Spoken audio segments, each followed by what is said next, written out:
Okay. So, Matt Moscardi, I'm honored that you're joining us today.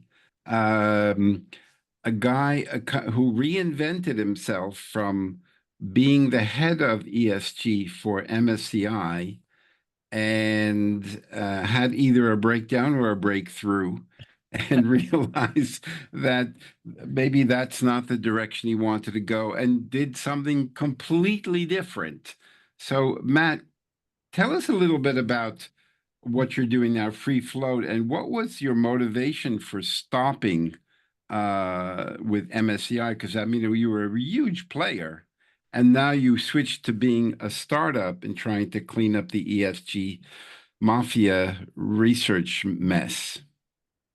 So yeah, so to say I was the head of ESG might be disingenuous. I was Okay. definitely up there with all the heads of stuff making decisions. So I was on the ground floor or one of the ground floors of ESG ratings. I Right. helped build the model. I probably but when I left, I was probably responsible for like a third of the MSCI ratings model. Like it either touched it directly, indirectly. I was all over the place. That But said, were you involved in actually the analysis or in the mainly the marketing and sales? oh, never marketing and sales. I'm Okay. horrible at marketing and sales. All analysis, all model building, all content generation, like papers and stuff like that. So like it was the down in the dirt, collect the data, turn it into something, and creating AAA to triple C ratings at MSCI. And how to do that. So yeah, it was the dirty work. Which you're welcome. Like, because I know the world is very happy about what we did. You did that Um, for a while. I mean, you didn't, it wasn't like 6 months or something. no, I was 10 years, 10 years of doing that. Um, but at some point, so look, MSCI, I love the people I worked with there and everything, but like these are large organizations and the people who work on these things are not the people who often make decisions about what happens with these things, right? Mhm. So the sales team will sell it to anybody, and you end up with situations like Wisdom Tree getting fined $4 million for Oof. selling something that they said had no tobacco and it had tobacco in it. Like the sales team will sell to anybody who will buy. The heads of product will talk about the product, but they don't understand it. They didn't build it. So you get tired of basically when you try to innovate, when you try to change, because you realize the thing that you built is being misused. It doesn't do a lot of the things that people think it does. It's not saving the earth, right? Like it's an equity.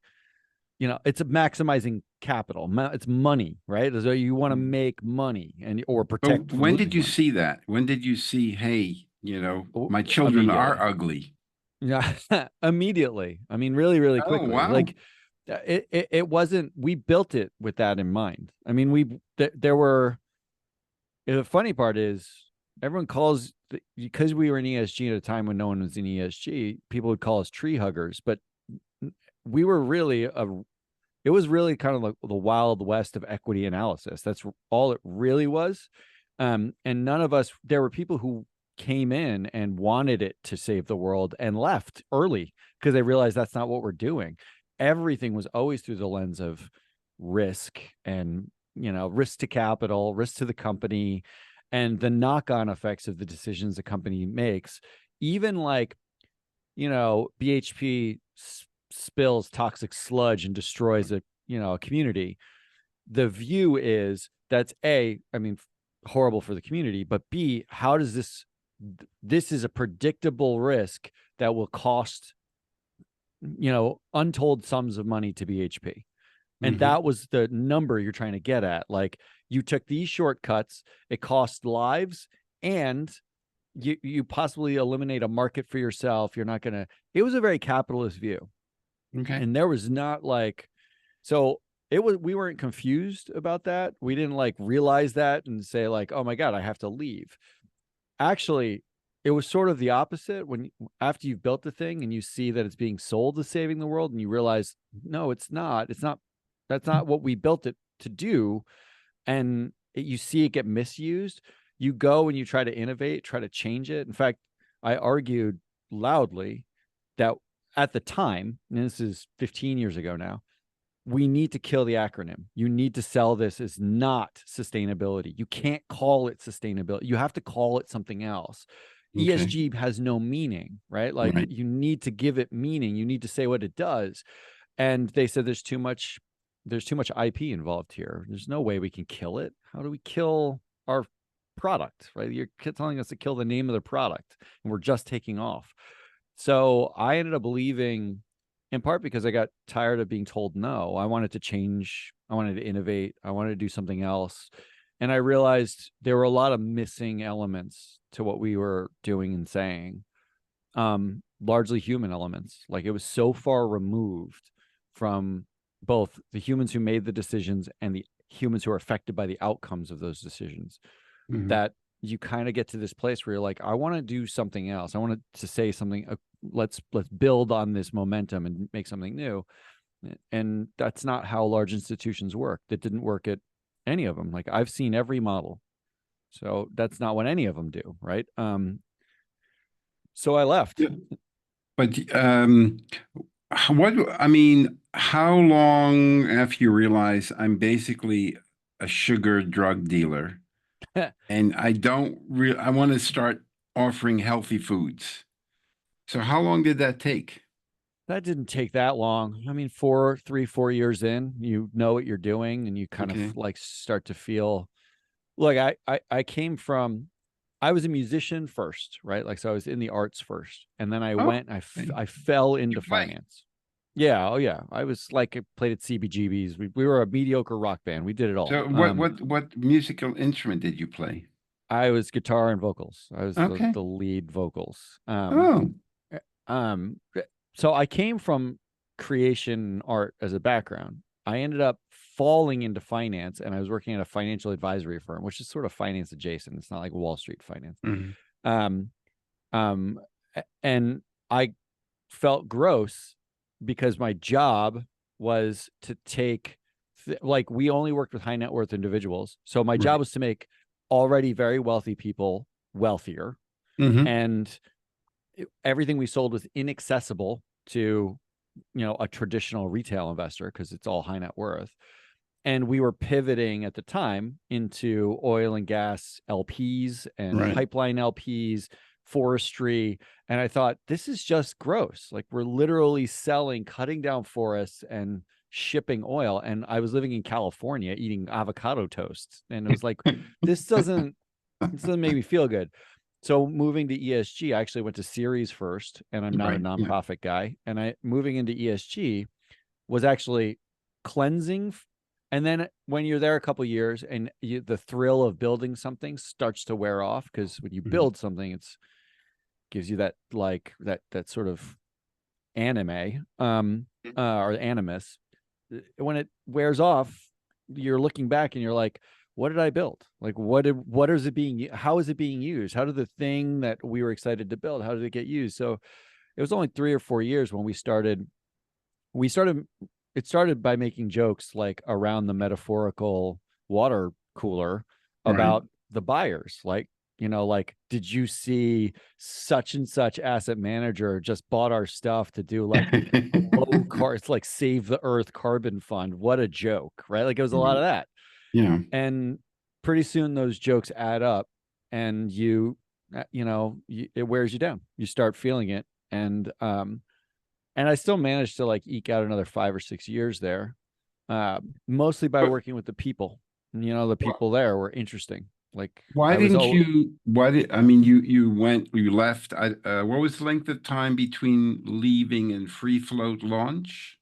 Free float launch was like almost immediately Oh, after I okay. left, but it launched as not analytics. It launched as podcasts and media. We Right. wanted to do something that was like, let's talk about ESG and the way ESG analysts think, but with no filter, right? Like Okay.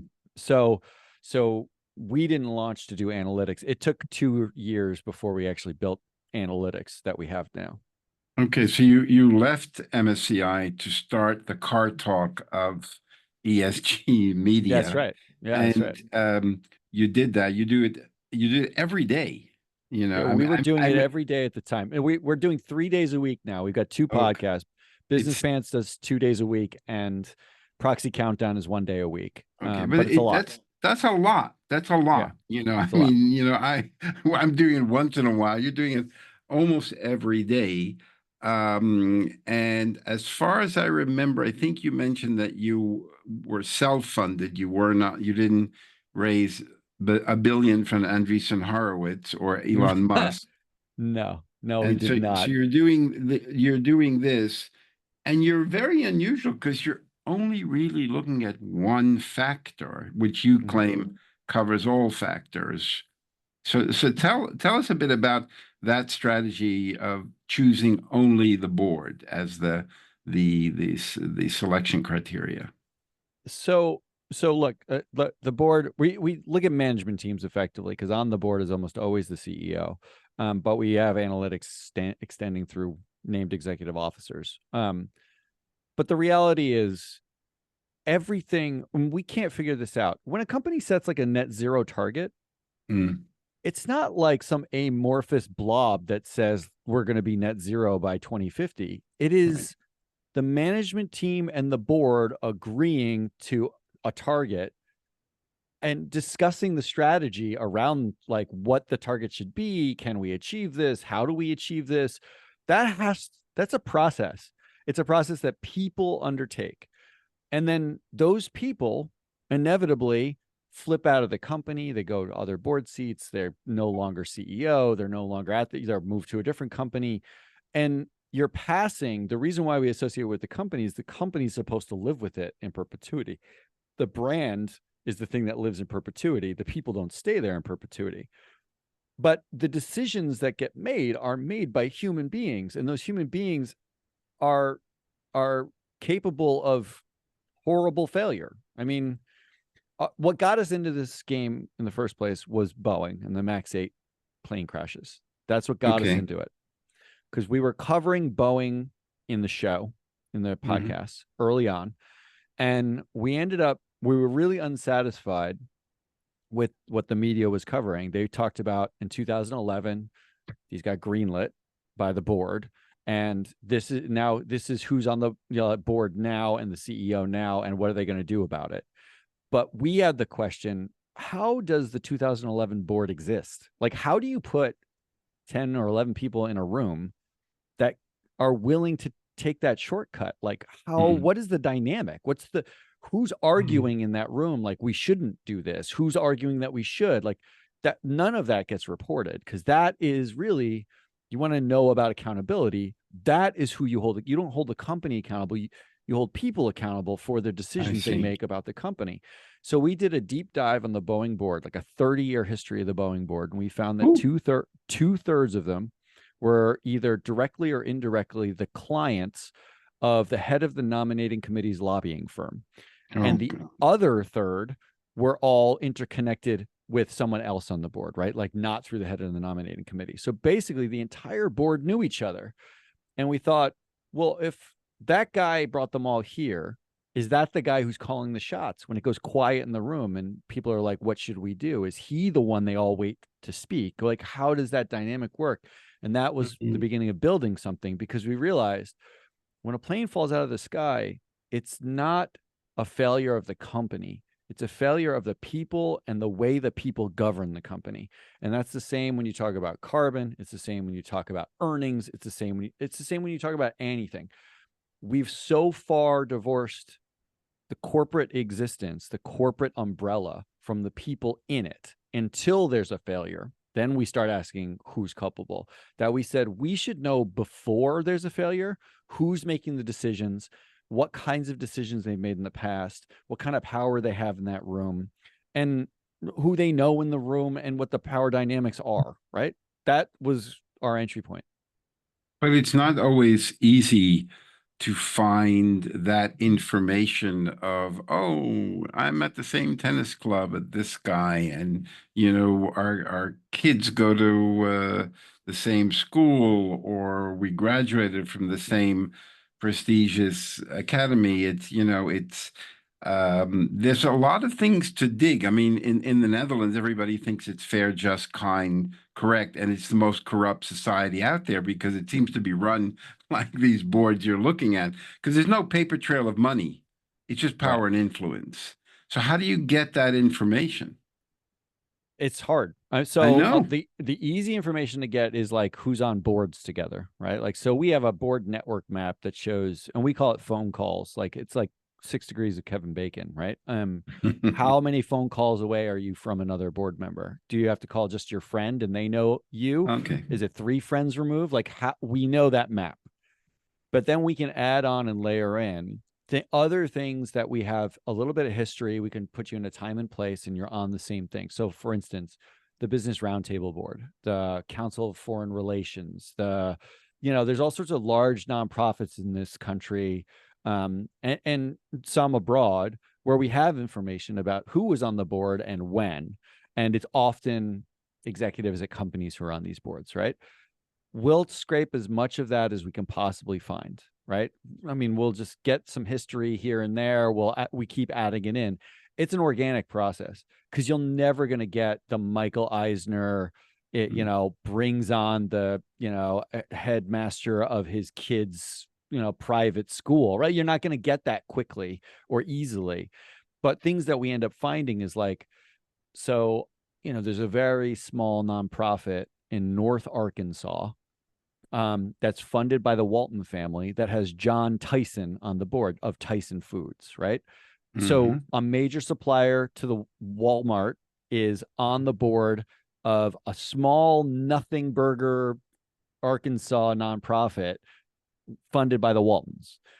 You find those sort of connections all the time. It's so you can hand dig a lot of it, but at a certain point you can scrape as much as you can. You keep adding and adding and adding and adding.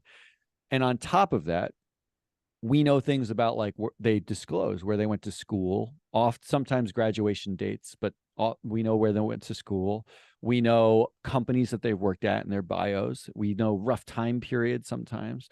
And when you're with the tools that we have now, like between AI and machine learning and all the bullshit, that everyone talks about, like, oh, it's changing the world. But there are some uses actually for them, which include like we can marry where people were at the same exact time. You both went to Stanford and graduated in 1974.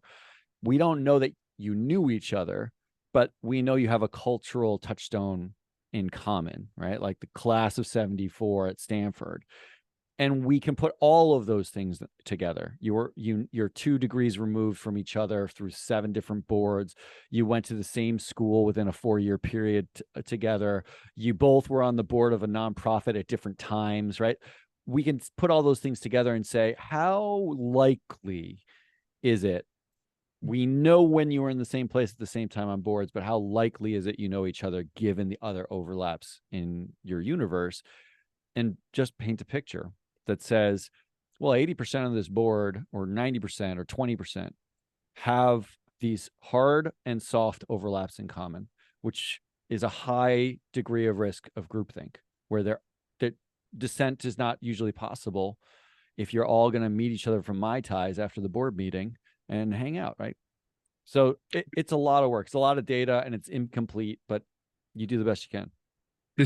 Does your system of data collection, does it create like a dashboard of, oh, these people, these companies are super in the red because, everybody used to be a part of the mafia table from all of this. Does it create that type of insight, like idiot-proof insight? This is problematic. I mean, sometimes this is the problem. This is the roadblock for us, because sometimes is it problematic that you know each other? In fact, there's social evidence, like psychological and sociological evidence that says knowing each other means you're more efficient at decision making, and they're having less dissent in the room means actually a higher functioning board in some cases. But in a lot of cases, it also means you're taking a risk that you're only going to make one type of decision because you're all from the same Right. background. Yeah. Yeah. Those trade-offs are really hard. We've tinkered with, like, all right, what's a rating or a red flag or whatever. Mm, But mm, those the lesson I learned from ESG is that taking an absolutist view of, oh, this is a 10 out of 12 Right. Yeah. is asinine most of the time. It's the world is not thumbs up and thumbs down. It's not binary. It's not this is a top performance and this is a bottom performance in an absolute sense. It's not good and evil, right? So you want to look at it, and this is the way we approach all of the boards is like sports analytics, right? Like if you're a football player, Right. there's a certain number of you on the field at any one time, and you have to work together, right? Like, so every team is different. Every league is different. Every team is different. Every situation is different. There's a different owner. There's a different front office.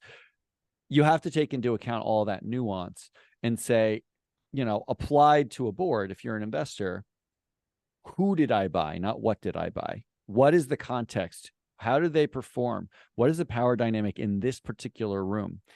Which is asking a lot of an investor to do their fiduciary duty and understand who they're voting for. But, and I know I'm asking a lot to basically do that, but it's possible to do that. And that's what we're trying to do. So we're trying to avoid idiot proof. In fact, we're trying to make it like force you to think, because you are electing human beings to represent your financial interests. You have that right. That is a right that is not like it's not a right that's just, it's like you earned that right by being an equity owner. Increasingly, investors are giving away that right to the Zuckerberg and the Spiegels and the, like dual class shares and Daniel Eck. And I don't know why you would cede that right, because it's the one right you have, that and a jelly donut at the annual meeting. That's pretty much all you get. But because you have that right, and it's your duty to understand who you're electing, we think you need as much information and context to understand it. And then you can make a choice for yourself. We won't elect directors that, are highly connected to each other. We won't elect directors where, like women occupy 30% of the board, but have 10% of the power in the room. Like that's not okay. We won't elect directors where they, their performance as a group is, in the bottom quartile of TSR, like whatever your cutoff is, or carbon, whatever your cutoff is, we're trying to provide them so you can look and make a decision yourself about what a good team should look like in that context. How do you determine that there's 40%, you could see there's 40% women, but they only have 10% of the power? Where do you collect the power dynamic ratings or information? So we basically inadvertently stole, a professor named Sidney Finkelstein wrote a paper in like 1997, I think, about the pillars of power inside boardrooms and inside teams. Okay. We built it without knowing that paper existed. Oh. And then we found the paper and we talked to Professor Finkelstein, and we went back and we looked at what we'd built, and the overlaps were almost exact. It was almost one for one what we had built, because there's only so much in the sociological research, in the team dynamic research, in sports analytics research about how like the alpha of the team is chosen, how wins get allocated. We even looked at primatology, like how apes choose a leader and how information flows through apes. We're not that far removed, right? It distills down effectively to 4 buckets. It's how you got there, like who do you know in the room and how you were chosen. It's what you do once you're there, like what your title is, what committees you're on, like, that's just some basic information that we know. It is what your status is. Do you own most of the shares? Are you not really a shareholder? Did an activist put you there, for instance? Are you an insider? And then it's some level of your resume itself, right? Like on paper, Are you a powerful person? Do you know powerful people? Are you, Mm. like, were you the CEO of many Fortune 500 companies and no one else in the room was the CEO? Did you go to, some elite university and everyone else went to, trade school? When can you raise your hand and differentiate yourself based on what's in your resume, or can you at Okay. all? So between these buckets, right, you can really paint a picture of a person in the context of that room. So it becomes a matter algorithmically of saying, does something about you make you unique in this room? Are you just one of the other directors in this room? Like, we don't know what the social dynamic really is, but we can use these markers to suggest what the power dynamic is likely to be. And when we're done with it, which we culled from baseball analytics, actually, Mhm. when we're done with it, we come up with every board is a pie, a pie of power. If you split that pie, what percentage of the power do you have based on those factors? Your resume, your connections in the room and how you got there, your status and your role, right? And when it comes to something like 30% or 40% women on the board, but they have 10% of the power, effectively what we're saying is the board, the bodies in the room, 4 out of 10 are women, but those 4 women are not given roles. Like, they might have a committee membership or 2, but they're not chairs of committees. They have less equity. They know fewer people in the room, or they know nobody, right? What we tend to see is a lot of what we crassly call twofers, where you make it's a woman of color, right? So you can check both boxes, and then a NASDAQ, diversity matrix, like, oh yes, we have gender diversity and racial and ethnic diversity, and that's makes you an outsider, or an outlier generally in the room. So we looking for that. And when you're done looking for that, what we tend to find is even the most progressive in the places on earth, like in the Nordics, who have mandates about 40% women on the board, Mm. they have the largest power gaps. Women are typically excluded from roles, status. They don't have connections in the room. They are typically added to fill a mandate and not necessarily to make decisions. We see that time and time again. So, but some investors care about that and others don't, right? Like, but Yeah. that's Mhm. information that we have because we think it's useful. If you want diversity of thought in the room, it starts by having people with diverse backgrounds have power in the room to have thoughts. But do you mentioned Europe? Are you? I thought you were mainly U.S. listed companies. Are you also looking at European and Asian companies equally, We have or is it more 9,500 companies in the database. We have 220,000 directors. So it's very global. I mean, okay? the data is always spottier at Yeah. smaller companies, some Asian companies, some of the, like, Italy, which is like the disclosure's weird. Like, it'll be like spotty in certain places. But for the most part, we cover everything we can get our hands on. And that was intentional. We launched and we said, if we're going to be like S&P 500 only, no one's going to care. We have Okay. to cover the entire world. So that's what we set out to do. But the issue of the board, I mean, I pretty much follow Groucho Marx's rule of thumb. I never join any organization that would have me as a member because they don't want a George Carlin on the board. So whether it's a woman or a man, whether they're more, proactive in assuring the benefit of the whole, don't you just basically get people who don't want to disrupt things? I remember we did a master class with a friend of mine who set up Future Fit. So you probably know those guys. Mm-hmm. And he left, and he told me he once was hired by this huge multinational to help them integrate sustainability. And the managers came up to me, no, you don't get it. My job here is to prevent you from getting anywhere with this. Mm-hmm. So if you have even the diversity or, 12% are in a role is in a wheelchair and they're paraplegic or they're trans. That doesn't mean that they'll work for the benefit of the company. No, It doesn't. But we know that if management approves you, it doesn't mean that you work for the benefit of the company either. You Right. work for the benefit of the people that Right. approved you, right? Right. The reason why you see a persistent increase in CEO pay everywhere globally, and CEOs in Europe complain that they can't keep the pace with the United States because there's just fewer restrictions on the United States. But it should not be going up in perpetuity. The reason why you see that, though, is because you're choosing people on purpose for boards that will not dissent, right, about those kinds of things. That isn't for the benefit of the company either.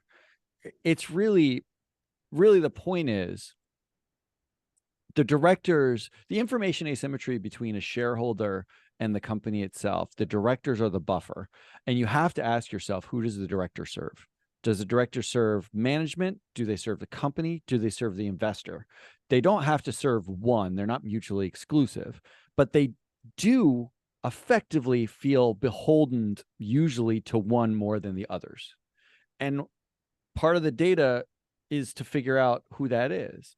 Often we find boards like we refer to the Midwest mafia companies in the United States because these are boards that are beholden to the boards. This is a job appointment for life. You get in one of these boards, you get to know these people. They trade amongst these all these multinationals in the Midwest United States just trade board members over a 20 or 30-year span.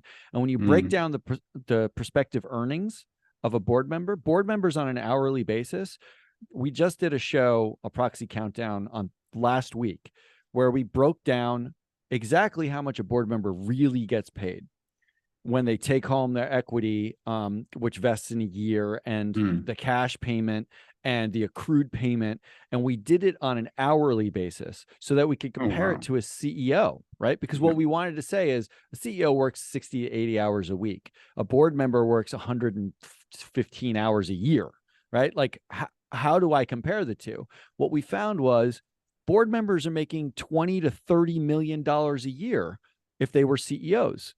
They're getting paid the exact same amount as if they were the CEO of the company to show up for 115 hours.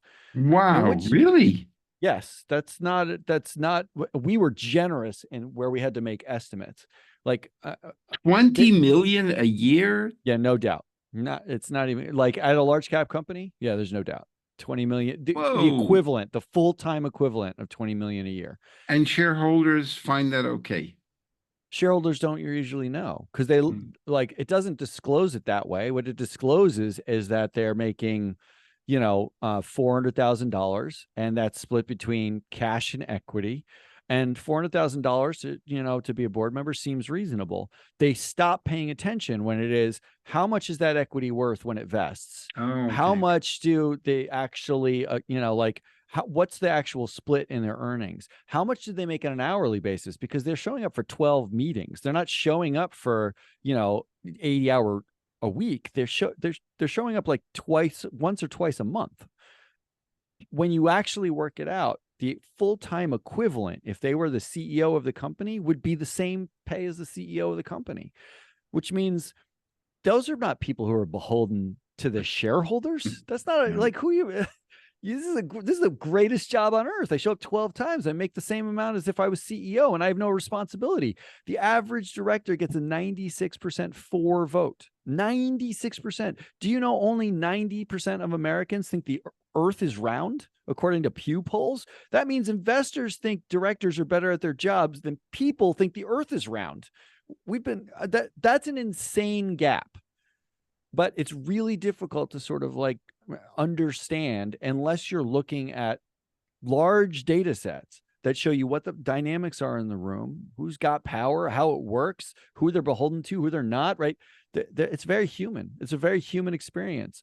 And that's what we're trying to get at. That's why we always say you're not investing in a what. It's not a company you're buying. You're investing a team. Like, you are the general manager of a team, right? Or the owner of a team. And these are the people who are supposed to serve you, not themselves, not like, the management of the company. They're supposed to serve you. You left MSCI a while ago. You've been doing this 4 or 5 years? I've Free been doing float? this five, yeah, just over 5 years, maybe six. Okay. Yeah, something like that. So, and you're purpose driven, obviously, unless you're a secret billionaire and you haven't told any of your friends or partners. I I wish. don't know if you have children, maybe you haven't told them either. I have three, and no, they don't know either. Okay. So, you're purpose driven because this is very heavy lifting. Are the organizations, the investors that will ultimately buy or license your data, are they becoming more interested? Is it, who cares as long as I get my dividends? Um, well, I'll say this. I'll say it this way. We have a very small number of very large investors who think analytically about this. They think about this no different than they think about stock selection, right? But the vast majority have said, why do we care? Why do Mm, we care about the board members? The board doesn't matter. right. We had an investor tell us I could literally care less who's on the board of any company. And to which I had to say, isn't it your fiduciary duty to care? Right. And they don't. They don't. They're just going to vote with management. We've been told we just vote whatever ISS says. That's good enough. Mm, Right. There is a big gap, mostly because I can't go out and say that the best board teams generate alpha, right? Like, which is what the mm, bullshit of ESG ratings. It's the right. bullshit of equity, sell side, whatever, like, Mm, every sell side analyst recommendation. That's all pretend. yeah. But I refuse to pretend. I go out and I say, boards are defense, management is offense. The board is meant to protect you from losses and Mm, serve your interests. It's not meant to go out there and lever up and generate excess alpha. That's not what they're designed to do. So if you're asking that question, you fundamentally don't understand what the board's role is to begin with. That said, if you can't show that they generate alpha, we have investors who just say, well, then what do I care? And it's like, well, you do care when Boeing is about to get downgraded to junk because over 20 years, the board and the management eroded the value of that company. It may not show up today, but you don't know right. when it's going to show up. There's a lawsuit right now that Ohio pension funds just filed against the Boeing board for breach of Mm, fiduciary duty. mm, And they said the Boeing board basically, ignored safety, all the stuff. The same Ohio pension funds voted for the entire director slate in the last year, like before filing the lawsuit. The director slate is the same. The same directors that like breach fiduciary duty. You voted for them. There is some massive disconnect where we don't pay attention until after there's a disaster, until after right. we've lost all the money. Yeah. So I will say this.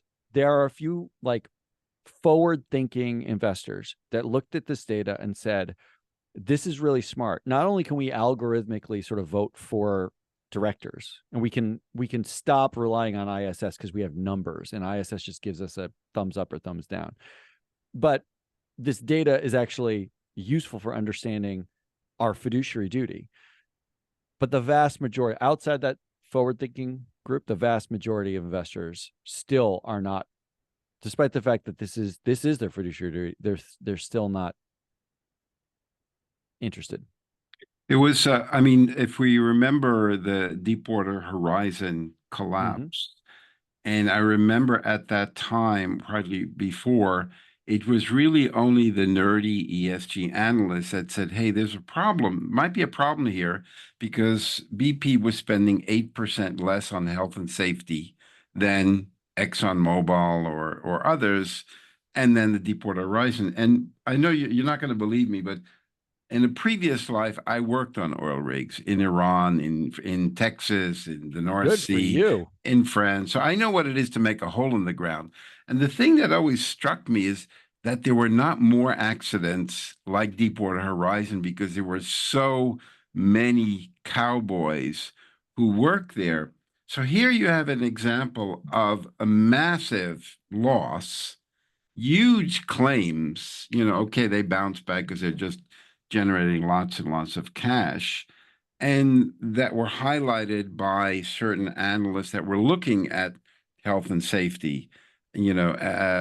So can't you use that as your example of we are the insurance or the reinsurance that you need?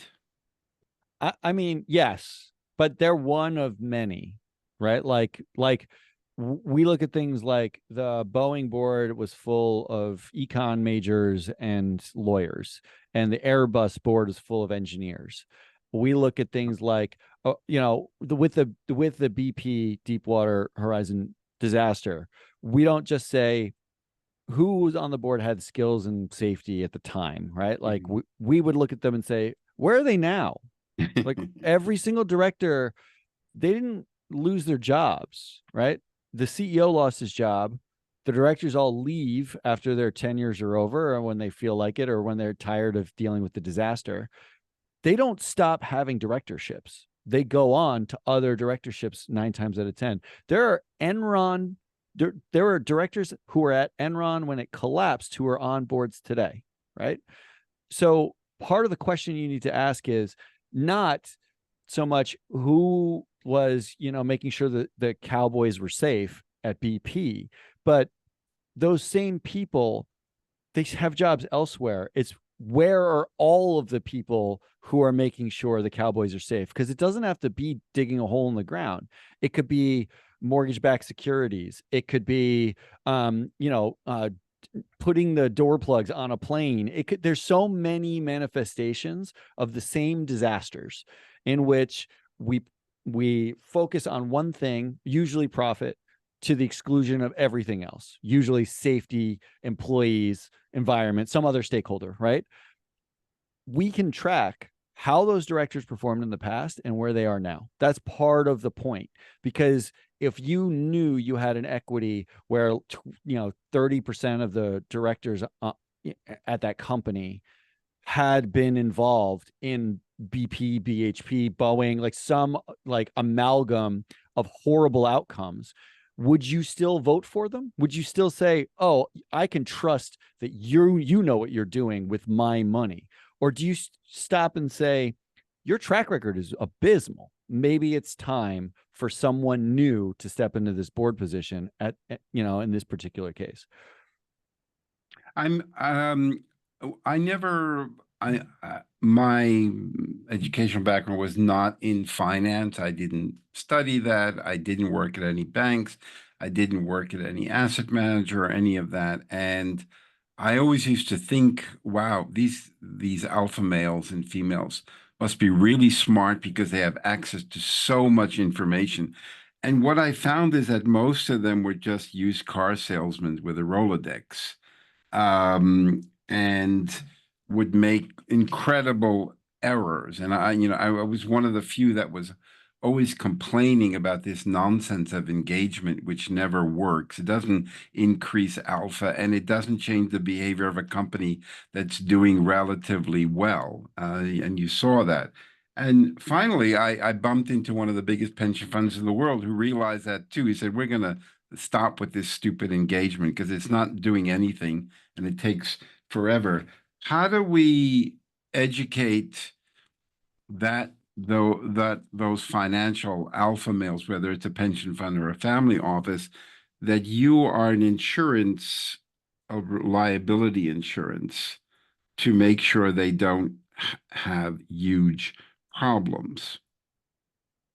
I mean, well, first of all, like engagement as a concept to me is not useless. It's the way we do it, which tends Yeah. to be useless. As in, we tend to ask a question like, what are you doing about thematic issue A? Or Mm, what are you doing about issue B? Right. But we never engage with the person. Like no. we Yeah. tend to engage on an issue. We tend like profit or earnings or risk or scandal or whatever. But you never look at the person and you say, according to the metrics, you have a long history of X, Y, and Z happening. How are you individually as a person thinking about that and trying to change that? Right. And that applies not just in like a boardroom director scenario, but it applies when you're dealing with a family office talking to an alpha male. The research shows that like when men are given negative feedback, they tend to ignore it and think that the person giving it to them are idiots. When women are given the same feedback, they tend to take it on board and internalize it, right? That's not me saying that. That's like long-standing academic research. The fact is, once someone ignores your feedback, then you have grounds to say, okay, this stops being okay. As in, this is fireable. As in, we are not going to elect you to run this fund, or we're not going to invest with you anymore, because I can't trust that you're giving us no insurance that you're protecting our capital. And that applies in every situation, investor situation. In the investment universe, we hear all manner of argument against what we do from every corner of the investment universe, right? We hear that we invest in great management teams. Oh, how do you measure great management teams? Oh, well, they produce great cash flows. Oh, do you know the management team is doing that, or is that just a byproduct of the fact that they're there at this time, right? Like, how do you know that that's the management team? Oh, we've met them. I've known them for 10 years. They're great, right? Like, when you start to push back on every single argument, you realize the investors are just people too. The investors are afraid of being alienated. If you go into a family office or you go into a boardroom and you say something that pisses someone off, you're afraid that you're going to lose access. You're afraid that you might not get a shot at a board seat later on too. We did a study of the BlackRock active portfolio manager teams. We went literally team by team by team, took every single active portfolio manager at BlackRock at the time. And we looked at them by race, ethnicity. We had to make some guesses, which is crude, but you sometimes have to just to see what, when you're diving down a rabbit hole, and by what they actually managed. And there was a lot of argument about, like, why isn't BlackRock voting for more diversity on boards when they have shareholder proposals? Well, 90% of BlackRock's active portfolio managers were white or male, right? Like, so who do you expect to make the change? The investors are human too. The investors, there's academic research that suggests when a sell-side analyst has the same first name as the CEO, they are more likely to give them a buy recommendation. Wow. It's just stupid human stuff, right? Like, if we were both named Matt, we'd probably be like, hey, Matt's Matt and Matt, right? Like, that's all it takes, right? You have some touchstone with another human being. So the failing of engagement is not a failing of the engagement. We ask the wrong questions and we're too susceptible to human bias, right? Like, it's not that it takes too long. It's that we're not willing to look another person in the eye and say, the data says you suck at your job. Are you going to do something different? Because otherwise I can't trust you. There's no human and social incentive to do that. So really, the way you do this from an insurance standpoint is to, what we've told people who've worked with our data is to say, you're doing sports analytics. This isn't about personal. You're just looking straight at the data. If they have a question, here's the data. We don't know, like, you just hand it to them and say, hey, this is just what the data said. I'm not saying, I love you. I think you're fabulous, but the data says this. So I got to ask the question. That's all I'm doing. Rely on the fact that the insurance is social insurance, so that you can go in and be aggressive, vote aggressive, and you have a meaningful, defined backstory why. Like, you don't have to say, I'm voting on my gut anymore, or I've known you for 7 years and I really like the way you shoot a rifle, whatever, stupid argument we've been making for a long time. Now you can go in and say, I have a data set. The data set suggests A, B, and C. I'm just asking based off of that. And we can still go out and get, let them get mad at us, not at you. We're social insurance in that way. I remember when I started about 27 or 28 years ago, and I was trying to get people interested in this idea of using investment to restore the social and environmental balance. Everyone would say to me, Robert, this is interesting. Do you have research that shows there's no underperformance at worst or an outperformance at best? And I stupidly used to send all of the research because at that time I could find lots. And then I finally had the aha moment and realized this was not about proof. This was about belief. And I looked Yes, at how much that's right. research was done on subprime collateralized debt obligation as a risk. I'm sure some obscure university in Manitoba wrote a paper, but who read it? Nobody. How much money went into it? Everything. And that's when I stopped sending the research and really focused only on how do I transition people from proof to belief? What are the triggers that get them to believe, which is basically always the same: self-interest, opportunity, and money flows. And if you do that over and over again, you'll get behavioral change. But the challenge is always access. The convincing was never hard. If you ask anybody, do you want a financial return with a social environmental added value? Very few people can say, no, I want all my money to make life miserable for everybody. And I'm working at that 24/7. And don't you find the predictability of the financial sector is working actually in your favor because they never surprise, that it's really, packaging it in a way that they realize it's in their interest what you're doing. You'd think so. We thought that would be the case, but there's a functional fixation like at play here, and like there's a psychological term or concept that because you've always done things one way, that's the way things get done. It's called functional fixation, and we faced it in ESG 15 years ago. And this is one of the learnings that I took from building ESG ratings. People were fixated on the fact that the way they did it did not leave room for this new data set, because ESG is just a data set. It's a badly organized data set, but it's a data set. Did not leave room for that. They've done cash flows one way for 40 years. Efficient capital market theory, it existed, for 40, years at that point. That's the way you did things. I don't know what you're talking about with this other stuff. I don't know how to incorporate it into my model. I don't know, whatever. We are hitting the same exact barriers.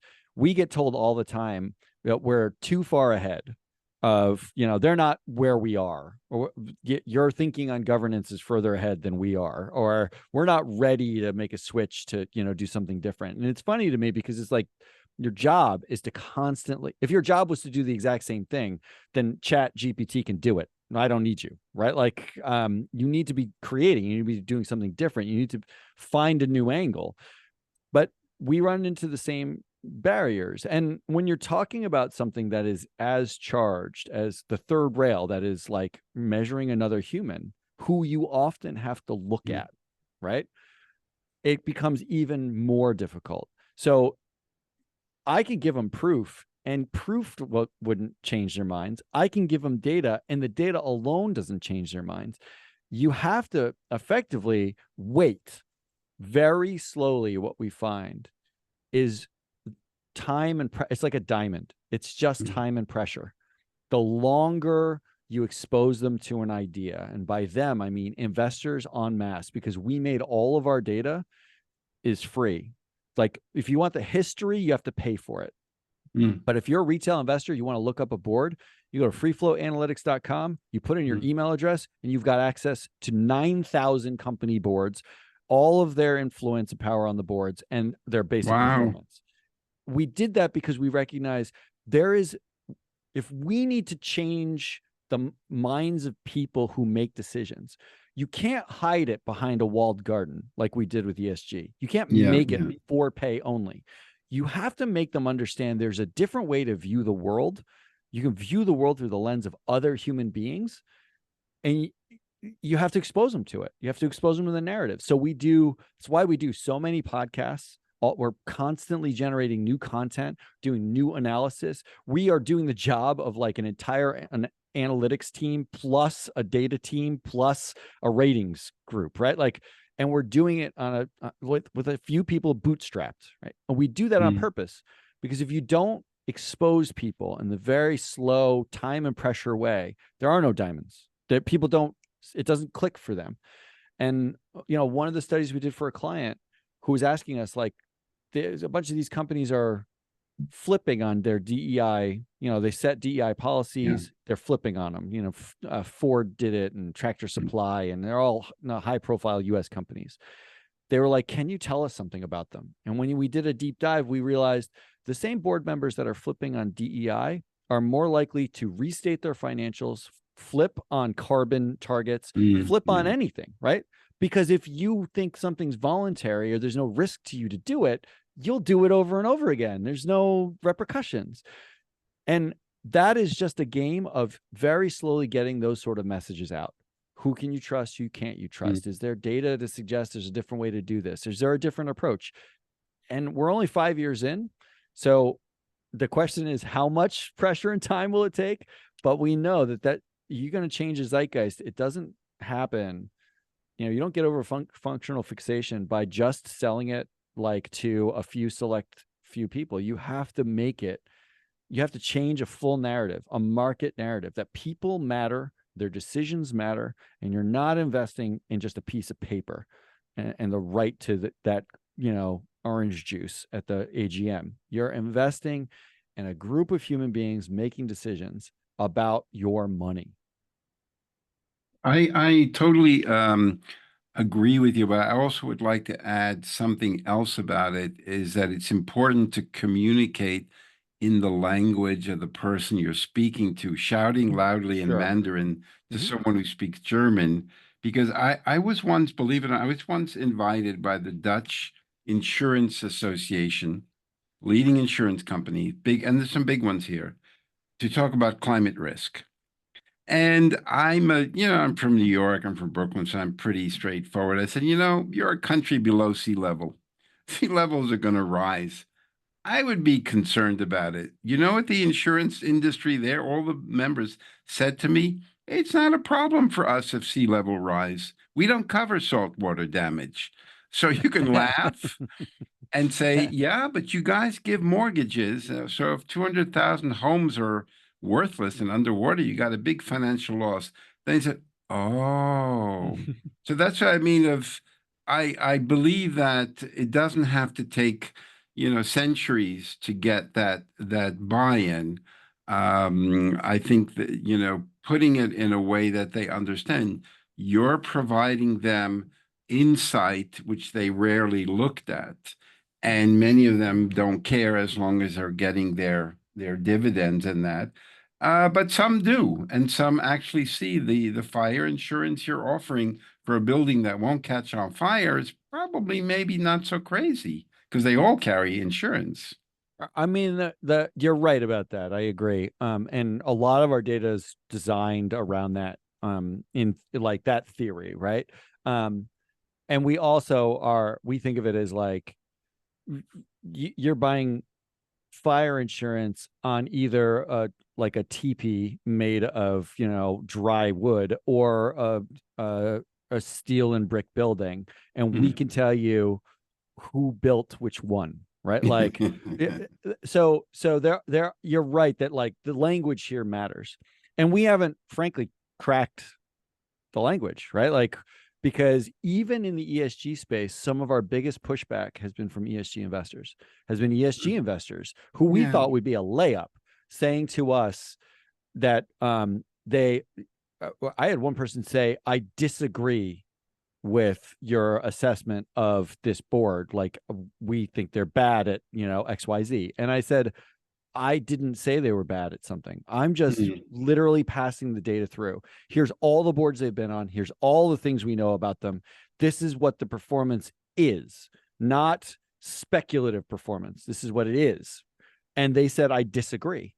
And at that point, there's no conversation to have. Like, I'm not sure what language in which to put this so that you agree, because you have a predetermined belief system that I am challenging.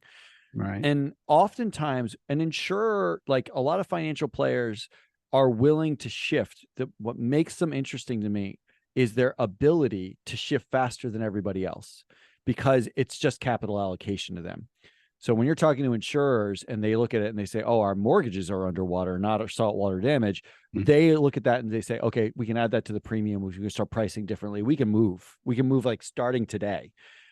But when you're dealing with a human's belief system somewhere in that system and they say, I don't believe you, then it's like, okay, well, that's like now we're talking about two separate religions. So I am not going to try to convert you to my religion. All I'm going to do is wait.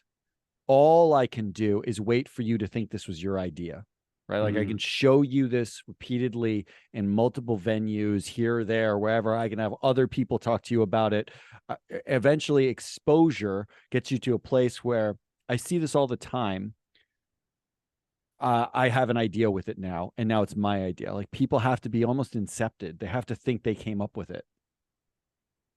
And we haven't cracked that. We're not awesome at that. We're not marketers. We're analysts. Are you a for-profit, a non-profit, or a not-for-loss? We're a for-profit, Okay. but there aren't profits. So you're not for loss. I mean, our business model understands that, like I said, we made the vast majority of the basic data free. We're not hiding our methodology, totally free. In fact, we've said out loud on shows, if someone goes out and steals our entire methodology, it's there for the stealing. And we are not worried about that. We would rather the world shift.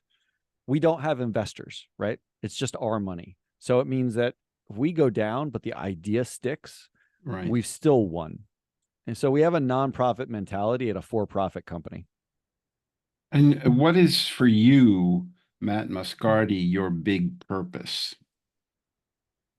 I don't think, I mean, my big purpose is change, right? Like the status quo is untenable. It's untenable for basically every stakeholder in it, except if you are an executive or on a board of directors, right? Because you are in the top 0.1% of humans in terms of capital, options, like lifestyle, everything. But the reason why we're in the middle of a 50-50 battle in the United States between Trump and Kamala Harris is because people are angry. People don't feel like they have any options. They don't feel like they have any opportunity for change. There is no upside.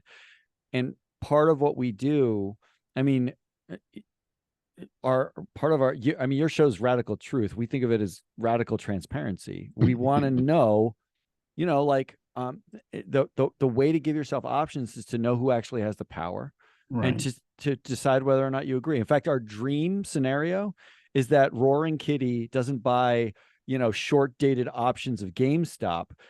Roaring Kitty and everyone on Wall Street Bets buys shares of a company and votes out a director and shows how it's possible to be a retail investor and your vote matters. You can make change, right? That to us, there's an alternative democracy that no one participates in, including BlackRock, Vanguard, like the major players. They often just side with management, 96% for, right? Why do we have an alternative democracy if not for change, if not to send the point that you have to be accountable for your job? Like there is some balance that is out of whack for stakeholders here. And we hope that data and transparency solve some of it. Who is your greatest challenge? Is the challenge for you convincing the institutional investor that what you're offering them is in their interest, or convincing your partner of your 3 children that you're on the right track? My partner she made me quit MSCI. Oh, good for her. So she's not the problem Okay. at any point. The problem is you're fighting a system and you're trying to fight it from inside of it, right? So trying to convince somebody that there's another way to do things that isn't the way they've always done it is way harder. Okay, well, if anything that we can do at TBLI to help you in getting your story out, because I think that the herd will move more in your direction than away from you. And I think it's really still just a communications issue. Um, and it's quite a tough one that you've taken on, but I think that you've made incredible progress, and I'm impressed with your determination of, 5 times a week, and now you're doing 3 times a week Mhm. of doing this and providing all of that information freely available. Do pursue those ones in Asia that I Mhm. connected to you, because they're quite enthusiastic about what you're doing. So keep that. And if there's anything that we can do to help you in any way, don't hesitate to ask. And I'm very grateful for you taking the time to do this. I appreciate it No, very, very look, much. the work you're doing is fabulous. And anybody who's following the work you're doing, if they take, 3 minutes to go to Free Flow Analytics and sign up and just see what the data I'm talking about is, or download a show. Business Pants is like snarky and funny, and No, it's we're very good. It's assholes. well done. And then Proxy Countdown is like an analysis. It's an analysis for AGMs. But if you take like the 10-second, we're not even asking you to buy anything. We're asking you to have an open mind, and that's exactly what you do. Like, you foster that, right? So to the extent that anybody's listening wants to spend like 5 minutes learning something new about a way to view executive teams, leadership teams of companies that you own stock in, that's all we can ask, really. So thank you Have you for ever giving me the spoken time. to any of the mega pension funds in Europe, ABP or the Sovereign Fund of Norway? One or two, but I don't have many connections there. I'm not a connected guy. Oh, We're okay. analysts, right? Like, so You we might do want to small. pursue that, particularly at ABP, because a lot of innovative stuff going on over there, that they're quite serious about this. They just don't always tell everybody about it. Yeah. I mean, it's hard when you're not in Europe, it's hard to know who in Europe to like talk to. And like, I'm not, but, so to the extent that anybody listening, to the extent that, TBLI, anybody there, knows someone, we're all ears. We'll hand it to anybody. Okay, well, I'll reach out to ABP, which actually did do like a 2 or 3 year analysis of what the hell they were doing in ESG, and realized a lot of it was not good. And they Mhm. did do a lot of changes. So I'll reach out and see if and propose to have a chat with you, or at least look at your data, because I think it would be beneficial to them. And they have juice, as they say. I love juice. I don't have that, but it looks good. All right. Thank you again, Matt, and congratulations on all the great work you're doing, and actually having a partner who thinks you're on the right path. I'm still trying to convince mine. That's all you can ask for. Thanks, Robert, for having me. Stay All well. right, take care. Bye.